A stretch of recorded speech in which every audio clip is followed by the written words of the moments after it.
ఏయునే leader. స్వాతంత్ర పోరాటం కంటే ముందే ఈ యూనివర్సిటీ వచ్చింది.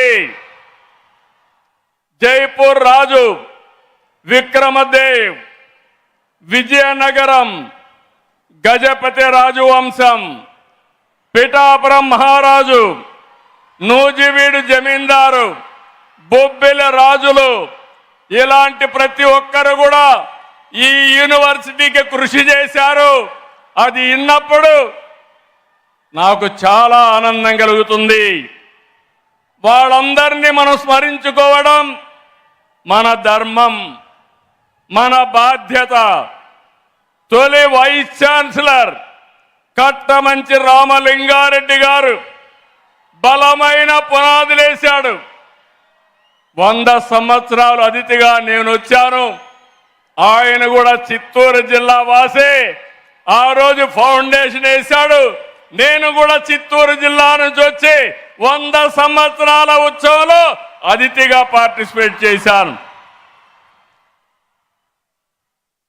రెండో వైస్ ఛాన్సలర్ సర్వేపల్లి రాధాకృష్ణ గారు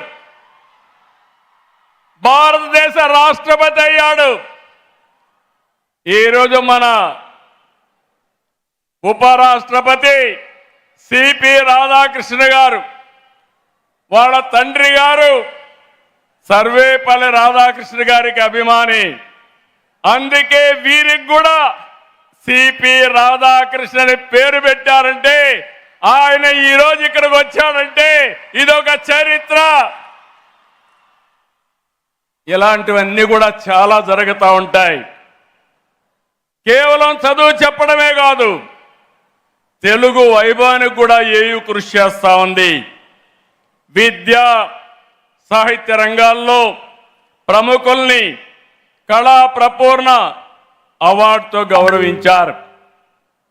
ప్రపంచంలోనే ఎంతో మంది నాయకుల్ని తయారు చేసినటువంటి స్థలం ఏ యూనివర్సిటీ గడ్డ. రాజకీయ నాయకులు ఉద్దండలు ఇక్కడే వెంకయ్య నాయుడు గారు ఉన్నారు. ఇక్కడి నుంచే పోరాటం చేసి ఈరోజు భారత ఉపరాష్ట్రపతి అయ్యారు. చాలా మంది ఇండస్ట్రీ ప్రముఖ పారిశ్రామికవేత్తలు ఇక్కడే ఉన్నారు. మోహన్ రెడ్డి గారు, పక్కనే మల్లికార్జునరావు గారు, లారస్ సత్యనారాయణ లాంటి వాళ్ళు చాలా మంది ఉన్నారు. ఇంకొక పక్క అకాడమిషియన్స్, ఇక్కడి నుంచి వచ్చిన వాళ్ళందరూ వైస్ ఛాన్సలర్స్ అయ్యారు. చాలా ప్రపంచంలో యూనివర్సిటీలో ప్రొఫెసర్స్గా పనిచేస్తున్నారు. ఈరోజు యూనివర్సిటీ చూసినప్పుడు NAC A++ ఉంది. ఇది 30 వరకు ఉంటుంది. ఇంకో పక్కన మీరు చూస్తే NIRFలో 41వ ర్యాంక్ ఉంది. అదే సమయంలో పబ్లిక్ సెక్టర్లో చూస్తే 5వ ర్యాంక్లో ఉంది. నేను ఈరోజు ఒకటే మిమ్మల్ని కోరుతున్నాను, యూనివర్సిటీస్ అంటే నేషనల్ స్ట్రాటజిక్ అసెట్స్. ఇవన్నీ దీన్ని కాపాడుకునే బాధ్యత మనందరిపైన ఉంది. ఇక్కడ ఛాన్సలర్ గవర్నర్ గారు ఉన్నారు, వారిని మనస్ఫూర్తిగా అభినందిస్తున్నారు. ఈరోజు అన్ని యూనివర్సిటీలో విద్యాశాఖ మంత్రి గవర్నర్ గారు అత్యున్నతమైన ప్రతిభ ఉండే వ్యక్తుల్ని వైస్ ఛాన్సలర్స్ గా ఎంపిక చేస్తున్నారు.